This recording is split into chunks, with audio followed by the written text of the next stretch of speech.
मानी के गांव में होता है जालिम चौधरी जो अपने नौकर पर काफ़ी जुल्म करता है और एक दिन होता है उसके साथ कुछ ऐसा जिससे वो काफ़ी हैरान हो जाता है। तो आइए देखते हैं कि ऐसा क्या होता है। चौधरी साहब के आने से पहले इन गाय का दूध निकाल लेता हूँ, पहले ही मेरी वजह से काफ़ी लेट हो गई है। फिर चौधरी अपने कमरे से बाहर आता है और वो जमील को देखते देखते गिर जाता है। अस्कर पकड़ो है मुझे, आकर मेरे पाँव में चोट लग गई है। क्या हुआ है चौधरी साहब? मैं अभी आ रहा हूँ। वे जमील तू ना आई है मेरे पास? असगर किधर मर गया है तू, जल्दी आ। फिर असगर आकर चौधरी को उठा लेता है। क्या सुबह सुबह इस मनहूस जमील का चेहरा देख लिया? इसकी वजह से मुझे इतनी बुरी चोट लग गई है। मैंने अपनी नई फैक्ट्री का इफ्तिताह करने जाना था। चौधरी साहब मेरी वजह से कैसे हो सकता है? मैंने तो अपना काम ही कर रहा था, मैंने थोड़ी किया है ये। एक तो तुम मनहूस ने मेरे पाँव में चोट लगवाई और ऊपर से मेरे साथ जुबान लड़ा रहा है। चलो असगर इसे जंगल में छोड़ कर आ, खुद ही इसे जंगली जानवर खा लेंगे। फिर आइंदा कभी भी इस मनहूस का चेहरा हमें नहीं देखना पड़ेगा। चौधरी असगर को मनहूस समझ बैठता है और असगर को वो जंगल में छोड़ने का कहता है और फिर असगर उसे जंगल की तरफ ले जाता है।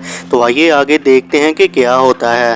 चलो जमील आज तेरा आखिरी दिन है, फिर हम तुझ जैसे मनहूस का चेहरा कभी भी नहीं देखेंगे। लेकिन भाई मुझे ये तो बता दो कि मेरा कसूर क्या है, मुझे क्यों इतनी बड़ी सजा आप देने जा रहे हैं? तुझे नहीं पता क्या? तुझ मनहूस का चेहरा देखकर चौधरी साहब के पैर में चोट लग गई, उन्होंने इतने जरूरी काम से जाना था। मेरे भाई चौधरी साहब मुझे इसलिए मनहूस कह रहे हैं क्योंकि उन्होंने सुबह उठकर मेरा चेहरा देखा और सिर्फ उसके पाँव में ही चोट लग गई। लेकिन मैंने भी तो सुबह उठकर चौधरी साहब का ही चेहरा देखा है और देखो मैं तो अपनी जान से ही हाथ धो रहा हूँ। तो सोचो ज्यादा मनहूस कौन हुआ, मैं या चौधरी? बात तो तुमने सही की है, लेकिन चौधरी ने अब मुझे कहा है उनका काम भी तो करना ही होगा।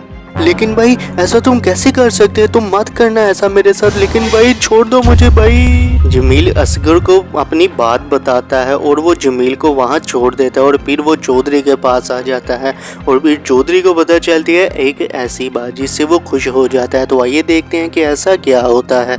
हाँ भी असगर है, छोड़ आए हो जमील को जंगल में? जी चौधरी साहब मैं उसे छोड़ आया हूँ। किया अब उस मनहूस का चेहरा मुझे नहीं देखने को मिलेगा। आज उसकी वजह से मुझे इतना बड़ा नुकसान हो गया। हाँ भाई क्या बात है? क्या सब कुछ जल गया? लेकिन कैसे? क्या बात है चौधरी साहब, क्या हुआ है? आप इतने परेशान क्यों हो गए हैं? ओए असगर शुक्र है आज मैं अपनी फैक्ट्री में नहीं जा सका क्योंकि अभी मुझे कॉल आई है और वो बता रहा है कि फैक्ट्री में आग लग गई है और वहाँ सब कुछ जल गया है। क्या चौधरी साहब सच में? फिर तो आपको जमील का शुक्रिया अदा करना चाहिए क्योंकि उसकी वजह से ही आपके पाँव में चोट लगी है और आप वहाँ नहीं जा सके। हाँ असगर तू सही कह रहा है, अगर सुबह मुझे चोट ना लगती तो पता नहीं मेरे साथ क्या हो जाना था। और जाओ तुम जमील को जंगल से ले आओ, इससे पहले उसे कोई जंगली जानवर नुकसान ना पहुंचा दे। चौधरी साहब मैं जमील को जंगल में नहीं छोड़ कर आया था क्योंकि चौधरी साहब कोई भी किसी के लिए मनहूस नहीं होता, क्योंकि अगर उसकी वजह से आपको चोट लगी तो आपकी वजह से उसकी भी तो जान जा सकती थी, इसलिए मैं उसे नहीं छोड़ कर आया। और देखें उसकी वजह से आपकी जान अब बच गई है। हाँ असगर तू सही कह रहा है, लेकिन जमील है कहाँ? फिर जमील भी वहाँ आ जाता है। जमील मुझे माफ कर देना, आज तुम्हारी वजह से मेरी जान बच गई और मैं तुम्हारे साथ क्या करने जा रहा था। असगर चौधरी साहब को समझाता है और चौधरी उसकी बात समझकर काफ़ी ज़्यादा शर्मिंदा महसूस करता है और वो जमील से भी माफ़ी मांगता है। इससे हमें ये पता लगता है कि जो भी किसी इंसान को मनहूस कहता है क्या पता उसकी वजह से ही आपका कोई फ़ायदा भी हो जाए।